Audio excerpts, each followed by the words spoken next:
Hi అండి, welcome to my channel. ఈ రోజు మా ఇంట్లో మామిడికాయ కారము స్పెషల్ వచ్చి వాటికి కావాల్సిన పదార్థాలు: ఉట్టిమిరపకాయలు, తెల్లవాయలు, ఉప్పు, మామిడికాయలు. ఇది కాకుండా ఇంకా నూగులు వేసుకోవచ్చు, శనగకాయలు వేసుకోవచ్చు, మీ టేస్ట్ ని బట్టి వేసుకోవచ్చు.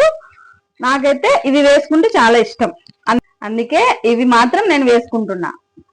ఈ మధ్య చాలా మంది మిక్సీలు వాడతారు మామిడికాయ కారము, కానీ మిక్సీలు వాడకుండా ఇట్లా రోట్లో దంచితేనే టేస్ట్ బాగుంటది. చేస్తే మా ఆయన చాలా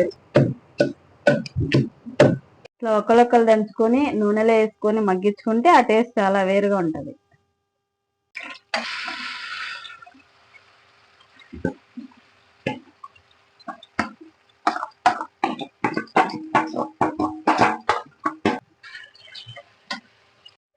ఇలా నూనెలో మగ్గించుకున్న తర్వాత వేడివేడి అన్నంలో వేసుకొని తింటే,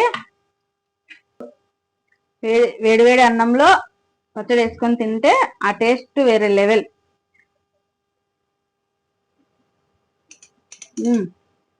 చాలా బాగుంది.